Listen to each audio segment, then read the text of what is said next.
పోటీ పరీక్షల్లో భాగంగా వేగంగా ఆన్సర్ని రిట్రీవ్ చేయడానికి మనం నిమోనిక్స్ని చూస్తున్నాం. అందులో భాగంగా ఈరోజు బౌద్ధ సంహితల గురించి నిమోనిక్స్ని మనం చూడబోతున్నాం. ప్రతి పోటీ పరీక్షల్లోనూ కూడా బౌద్ధ సంహితల గురించి అడుగుతూ ఉంటారు. కానీ ఈ 4 బౌద్ధ సంహితలు అవి జరిగినటువంటి ప్రదేశాలు, అవి ఎప్పుడు జరిగాయి, వాటి అధ్యక్షుడు ఎవరు, ఏ రాజు హోస్ట్ చేశాడు, అప్పుడు తీసుకున్నటువంటి నిర్ణయం ఏంటి, వీటన్నింటినీ కలిపి ఒక బాక్స్ ఐటెంలో ఒక టేబుల్ రూపంలో కనుక మనం తయారు చేసుకొని పెట్టుకున్నట్లయితే ఏ విధంగా ప్రశ్నలు అడిగినా కూడా అత్యంత సులభంగా మనం ఆన్సర్ చేయడానికి అవకాశం ఉంటుంది. ఇది చాలా ఇంపార్టెంట్ క్వశ్చన్, అన్ని పోటీ పరీక్షల్లో కూడా అడుగుతూ ఉంటారు. ప్రదేశాలను గురించి మనం గుర్తుపెట్టుకోవాలి అంటే దానికి కావాల్సినటువంటి నిమోనిక్ RVPK అంటే రాజగృహ, వైశాలి, పాటలీపుత్ర, కాశ్మీర్లోని కుందరవరంలో జరిగింది 4వ బౌద్ధ సంహిత. అంటే మొదటిది, రెండవది, మూడవది, నాలుగవది. ఇది మొట్టమొదటిది క్రీస్తుపూర్వం 483లో జరిగింది. రెండవ బౌద్ధ సంహిత క్రీస్తుపూర్వం 383లో జరిగింది. మూడవది క్రీస్తుపూర్వం 250లో జరిగింది. నాలుగవది క్రీస్తు శకం 72లో జరిగింది. సో ప్రదేశాలను గుర్తుపెట్టుకోవాలంటే RVPK అంటే మొదటిది, రెండవది, మూడవది, నాలుగవది. మొదటిది రాజగృహ, రెండవది వైశాలి, మూడవది పాటలీపుత్ర, నాలుగవది కాశ్మీర్. అట్లాగే ఏ రాజు హోస్ట్ చేశాడు అని అన్నప్పుడు దీనికి మనకు నిమోనిక్ AK అంటే మొదటి దాన్ని అజాతశత్రువు, రెండవ దాన్ని కాలశోకుడు, మూడవ దాన్ని అశోకుడు, నాలుగవ దాన్ని కనిష్కుడు. ఈ రాజు మనకు హోస్ట్ చేశారు.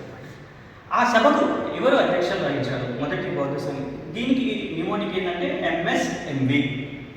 మొట్టమొదటి దానికి మహాకశ్యపుడు అధ్యక్షత వహించాడు, రెండవ దానికి సభకామి, మూడవ దానికి మొగల్పుత్ర తీస్త, నాలుగవ దానికి వసుమిత్రుడు.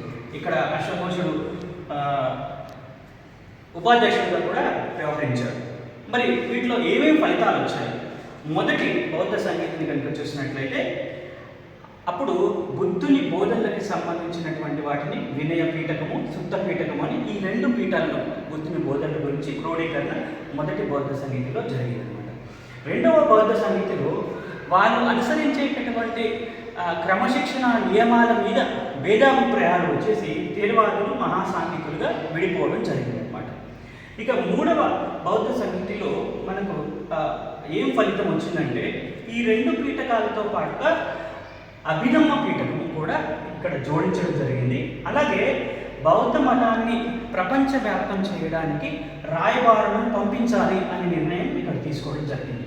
ఇక 4వ బౌద్ధ సంగీతులు ఇది హీనయానం, మహాయానం మతం వాళ్ళు విడిపోవడం జరిగిందన్నమాట. ఇవి 4 బౌద్ధ సంగీతులు కేవలం మతపరమైనటువంటి సభలు మాత్రమే కాదు.